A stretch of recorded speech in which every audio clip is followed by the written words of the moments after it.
Hi, this is your boy King David, David and Goliath Music, BEATCLASS.com, where we don't promise you free tutorials and then beg for a donation, but we inspire a nation to be better at music creation.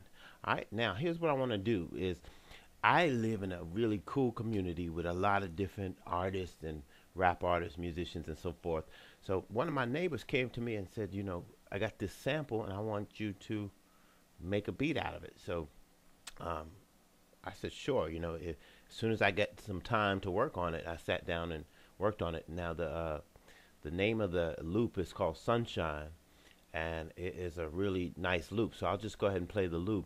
I didn't even alter the speed or anything because I just liked it the way it was grooving.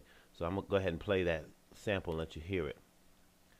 Most people know me for doing my R&B and my hip hop, but you know, I also do sample-based work too, so I just want to let you hear. The artist's name is Willie Hutch, and it's going to sound like this as soon as I go ahead and put this music right in your ear so you can hear it. All right, here it is. Oh, little girl.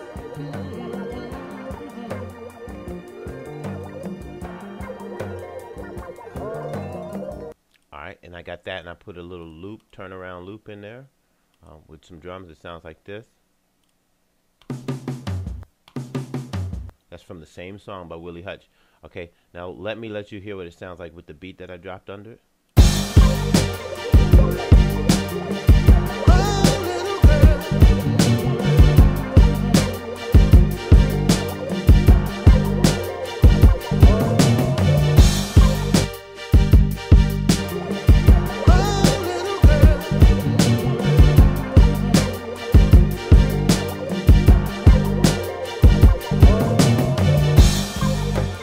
That's a hot beat. That's something like Game could really do a lot of good work on. Now, what I want to do is I'm getting ready to add a little piece. I want to do that with you guys right in front of me.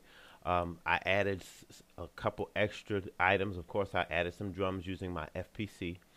For those who don't know what the FPC is, it's kind of like the MPC. It's a computer-based sample module that you can use to stack up different drums, different sounds. You can also adjust the waveforms. You can use preset patterns. It's one of the most versatile tools in the Fruity Loops arsenal. Okay, let you hear some of the side instruments that we used.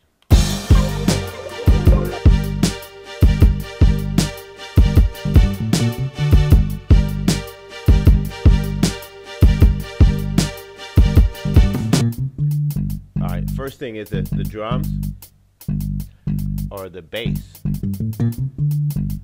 I played that. Okay. And what you're hearing is a hi-hat, which I actually need to go ahead and move that over. Alright. Now I also added string.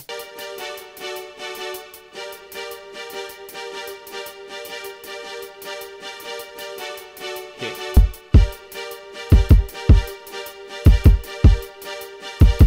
Snare.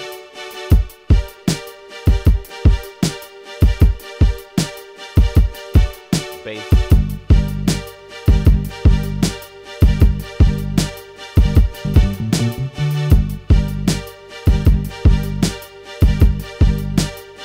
Sample.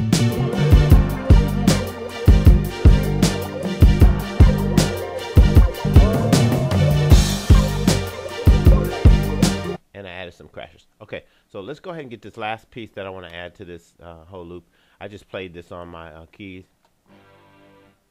That's not going to come in your speakers, but eventually it will. What I did was I got this little, it's like a saxophone brass section. All right, we're going to copy that to new. I'm going to go ahead and add this. Of course, what I normally do, those who've watched my tutorials, and if not, you can go download some at BEATCLASS.com. I'm going to go ahead and save this. And we'll file it under Sunshine. I'm going to call this Horns. All right, but there's another segment I want to get before I go ahead and drop that in.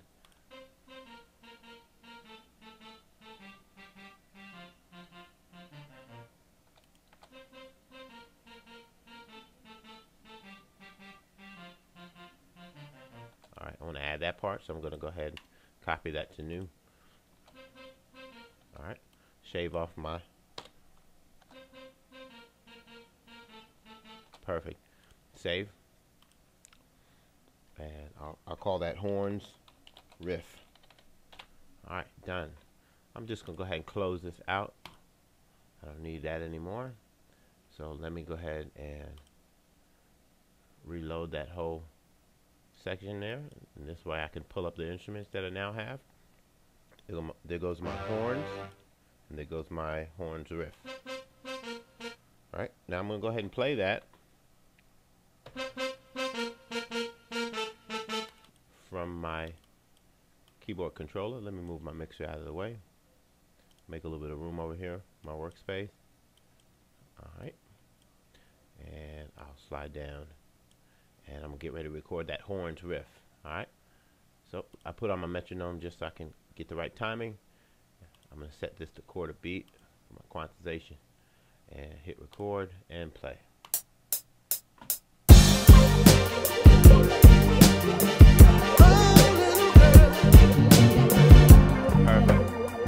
Perfect. Alright, so my horns went in there.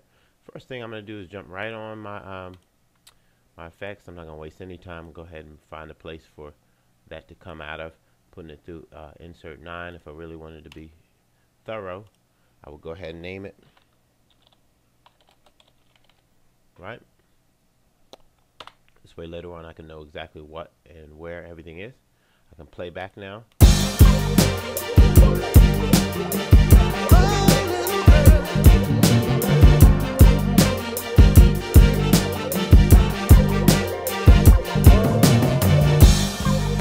Sounds beautiful. Alright, my horns.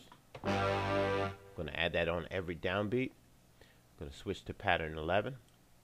Alright, before I even do anything else, I'm just going to go ahead and find a home for it on my my effects. Put it through 10. I'll call it horns. It's a good habit to get into, to label everything, so that later when you mix down, it makes it so much easier. Alright, now record, metronome, play.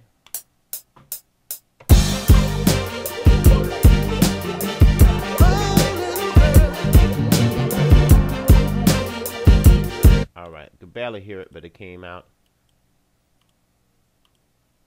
What we're going to do is,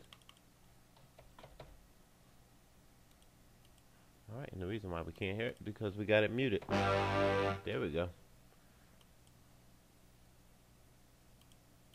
Alright, so let's go ahead and just record that again because I think we got the wrong length. One more time. 1, 2, 3, and. And I could just do it that one time. Alright, for whatever reason that the length on that is wrong, so we're going to do it one more time. Perfect. Alright, now we'll just duplicate that. Put a little bit of volume on that track so I can hear it, because I can't hear it right now.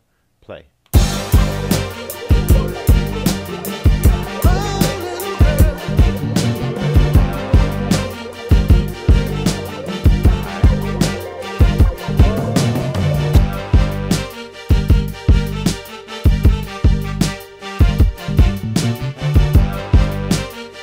Alright, it's perfect. So what should happen is that when you take your sample out, the track should still be able to play and sound good. It sound like you could still keep on rapping without the sample. If your tracks are not having that effect, like if you take your sample out and you don't really feel like it sounds like a music, then I think you should just revisit the song, keep on trying, keep on writing new parts until you get a groove. You know, music is all about getting a feel, or capturing a mood, or capturing a thought or an idea. Alright, my name is King David for David Goliath Music, BEATCLASS.com. Remember, we don't promise free tutorials and then beg for donations on our site, but we inspire a nation to be better at music creation. It's your boy, King David. One love.